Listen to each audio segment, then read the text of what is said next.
Hello, citizens. This is Citizen Bob. No, hey, a little more over here. That's not Bob. Here, let's start again.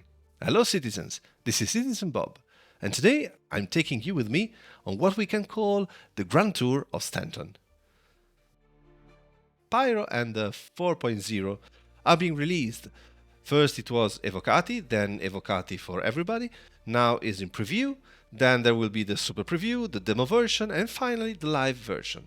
And I have a feeling that the cages are opening and there will be a mass exodus to Pyro to see the wonders and new features of this new system. But before this flight into the unknown, I ask you a question. Have you fully enjoyed the beauties of Stanton? Perhaps many of you know every stone of every planet and moon in the system, but maybe others are getting distracted by the lights and colors of Pyro and are missing out on great things they have always had available to them.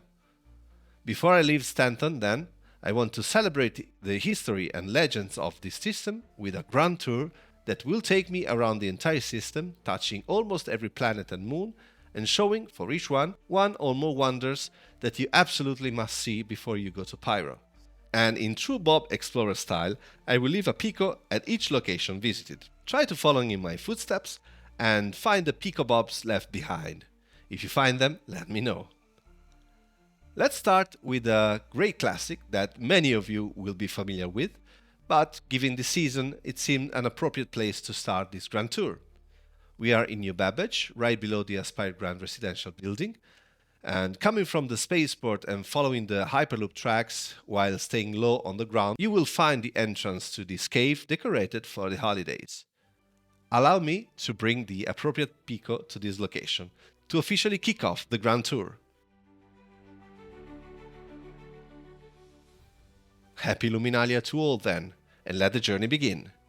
The first stops are not far away. We will not get too far out of New Babage, in fact. Chairs can be found on a small island on a frozen lake, with beers, a teddy bear, and other amenities, and the view of the city is stunning, and the question of who placed these chairs remains unanswered. Now let me put another Pico here, near to his teddy bear friend.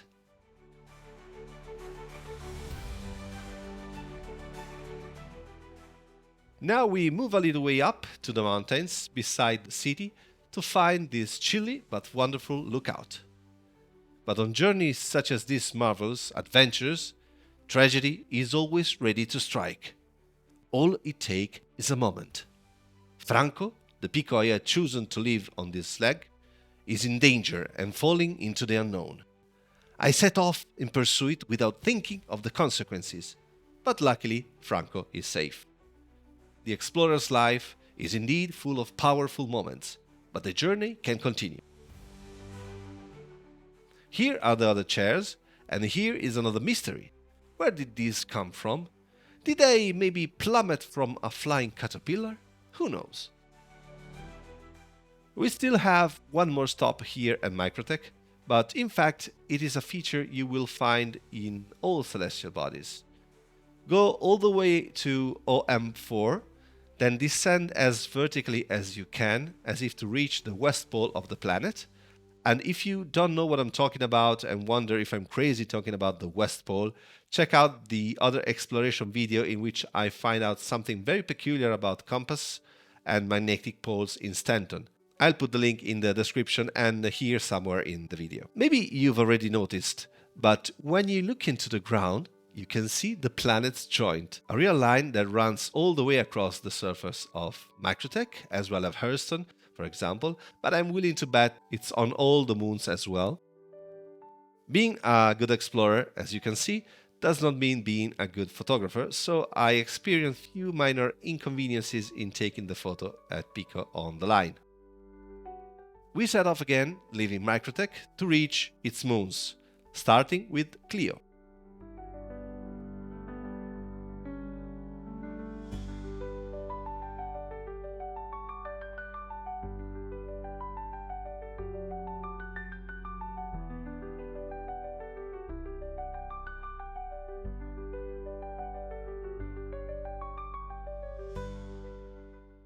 If you have never been there, or if you were to focus on your bounty hunter missions or delivery missions, well, the place is worth it, especially the wonderful views on the oceans.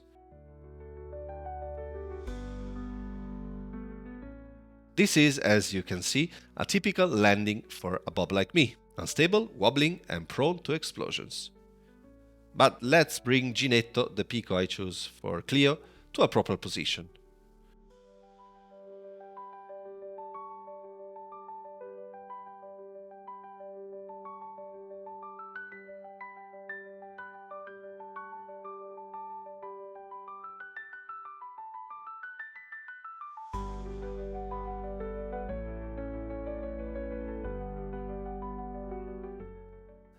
I show you the coordinates so you can eventually find this place and maybe you can retrieve Ginetto.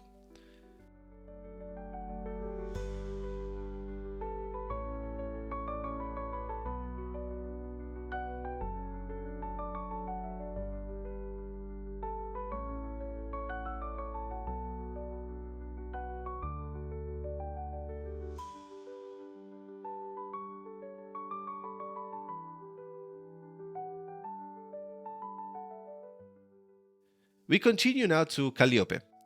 Here, the peculiarity of the place is its dense, eerie atmosphere. The cold is biting, more so than elsewhere, and landing is a delicate matter given the poor visibility.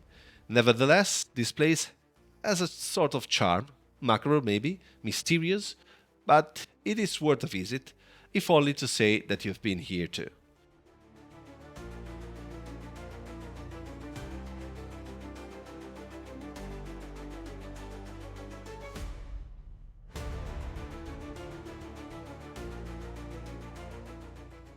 But unfortunately, on this very stage here is the first incident. It had to happen. It was meant to happen. A little oversight and poor Goffredo falls down the slope. There was nothing I could do. The only thing I can do is to share the coordinate here as well and hope that someone will sooner or later come to retrieve Goffredo.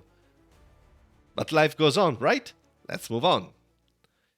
Now it is the turn of Euterpe, the last moon of Microtech, and the absolute must-see place here is the Icebreaker track.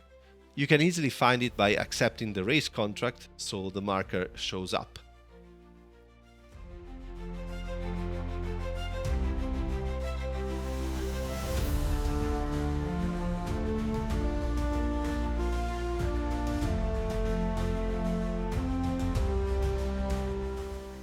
I choose to land on this terrace to enjoy, along with Pinuccio, the cold beauty of the place, its lights and blue domes to the horizon.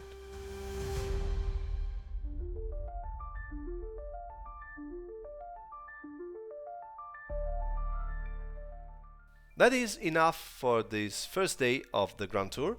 We take off and look for a good place to stop.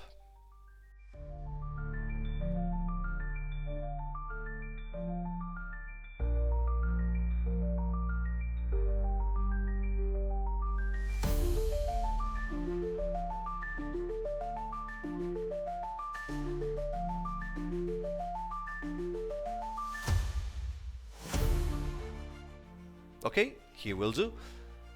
Citizens, I hope you enjoyed this first leg of the Grand Tour. Don't miss the next episodes where I will show you other amazing places that perhaps you never had time to see. In the meantime, stay safe, stay happy, and stay Bob.